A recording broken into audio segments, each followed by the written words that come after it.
Chapter 26, Trust Pop. A tall, slender man with a gaunt face and thinning black hair apparated into a densely wooded area. His cloak color matched the surrounding woods, where green ferns and bushes lined the forest floor and tall pines shaded the entire scene. How different from the fenland marshlands of his youth. His parents had moved to these foothills of Scafell Pike after Muggles had invaded the marshlands a year ago. All had been well, and the young man was able to spend the last year studying with his master without incident.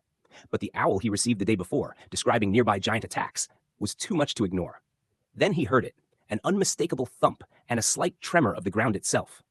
It's close, he thought. Higher ground. He looked up and visualized himself holding the top of the tree about 40 feet above him.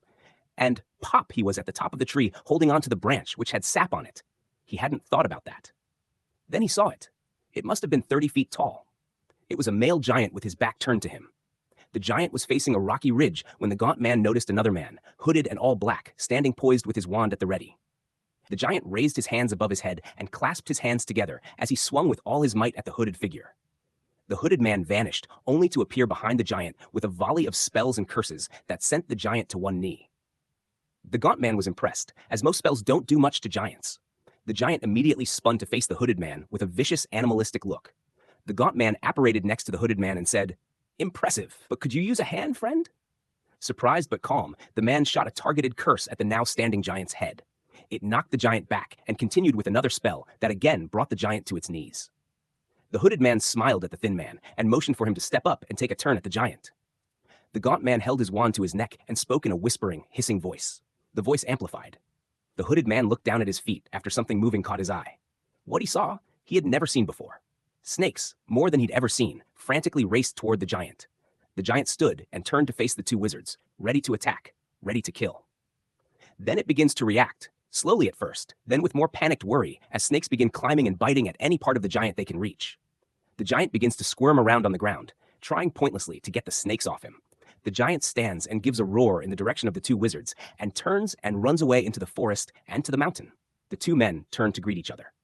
The hooded man removes his hood and says, "Well, that's a trick I've yet to see. Very impressive and cunning." The gaunt man nods and says, "It's a family talent, and I have never seen a giant fall by a single spell. Impressive power." The hooded man smiled and nodded. "What will I call you when I tell the tale of this day?" "What is thy name, sir?" said the gaunt man with a slight bow.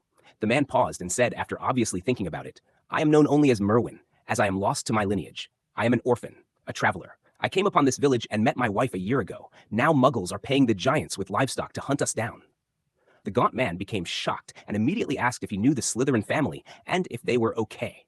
Merwin said he knew the Slytherins and they had been able to remain sheltered during the attack so far. With a breath of relief, the gaunt man introduced himself. "Salazar Slytherin. Scene 1. Ring." The bell above the door at Weasley's Wizard Wheezes rang out as Harry stepped through the door. The shop was empty, officially closed for another hour. But it was never really quiet. Every shelf was crammed with color and noise waiting to happen.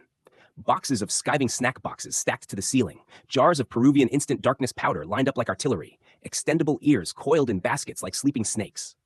From somewhere near the back came the sound of something spinning rapidly and then stopping. The shop smelled of burnt sugar and something faintly sulfurous that Harry had long stopped noticing. He picked up a small rubber ball from a display table, and it immediately turned into a spider in his hand. He put it back. Ron came around the corner carrying a large box and nearly dropped it when he saw Harry. His panic turned immediately to a wide smile. "Harry!" George poked his head around the same corner a moment later, surveying the scene with the particular expression of a man who has caught someone doing something interesting. "What brings our brother-in-law around this morning?" he said. "Do I need a reason?" Harry said, smiling. "Actually, while I'm here," he added, setting the rubber spider back exactly where he found it, "you got more Peruvian darkness powder? I'm clean out." George smiled and said, "Coming right up," and disappeared to the back. Ron set the box down on the counter and crossed his arms in the way he did when he already knew what was coming. "I'm getting a new partner today," Harry said.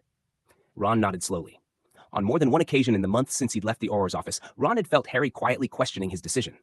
Not directly. Harry was never direct about things like that, but in the way he said certain things and didn't say others. "That's good," Ron said. "Who is it? Dawlish? He could use the help." Harry smiled. "No. Transfer from Italy. A witch named Marin Zandalicini." Ron considered this for a moment, then nodded with the quiet certainty of someone who has made up their mind without knowing why. "She's going to be great. You'll see." George returned with a rather large box of Peruvian powder and set it on the counter with a theatrical thud. "There you are. Don't say I never give you anything." "It really comes in handy," Harry said. "I know it does." George leaned against the counter and looked between the two of them with the expression he reserved for moments he found particularly entertaining.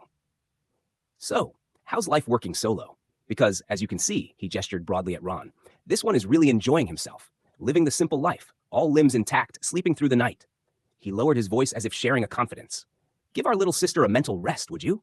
Come work here. We have biscuits. Aw, leave him alone, Ron said. He'll figure it out when he's ready. Harry smiled. He had never seriously thought about quitting. Not once. I was actually hoping you'd had a change of heart, he said to Ron. About coming back. Ron smiled, and for just a moment, they looked at each other properly. Then Harry glanced at the clock on the wall and reached for the box of powder. I'm going to be late, he said.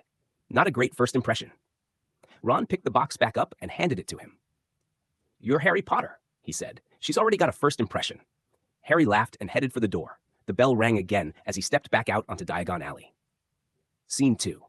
Harry arrived at the office to find it already busy. He passed John Dawlish's desk, where Dawlish was blowing carefully on a steaming cup of what Harry recognized immediately as Neville's herbal remedy tea. Dawlish caught Harry's eye and took a slightly defensive sip. He was still recovering from the ambush Tobias Rook had put him through months before, and apparently wasn't ready to discuss it. Harry said nothing and kept walking. Gawain was standing near his office door with a young witch Harry didn't recognize. She was young for an Auror, only a few years older than Harry, which was unusual enough to notice. She was rather short and compact, but carried herself with the kind of quiet confidence that made you forget about height entirely. Shoulder-length brown hair, dark brown eyes, and the expression of someone who had already assessed the room and found it satisfactory. As far as first impressions went, Harry thought she made a good one. Ah, Harry, Gawain gestured him over. This is Marin Zandalasini, transferring to us from the Italian Aurors office. Harry extended his hand and was met with a firm handshake and a look that went directly into his eyes without any of the usual adjustments people made when they realized who they were meeting. Very nice to meet you, Mr. Potter, she said. Welcome to London, Ms. Zandalasini, Harry said. Marin is fine. She said it pleasantly, but with a slight tilt of her head that turned it into a question. Harry? Of course, Harry said with a smile. So how long have you been an Auror? He asked. I started the summer after school finished. Her eyes went briefly to the ceiling as she did the maths. Since I was 17, so 9 years now. Gawain glanced at Harry, having overheard, and gave a small nod. Harry understood what he meant. 9 years was a considerable amount of experience for someone who looked that young. He turned it over in his mind for a moment before realizing that he himself was only 19 and had been an Auror for nearly 2 years already. He thought of Ron and said nothing.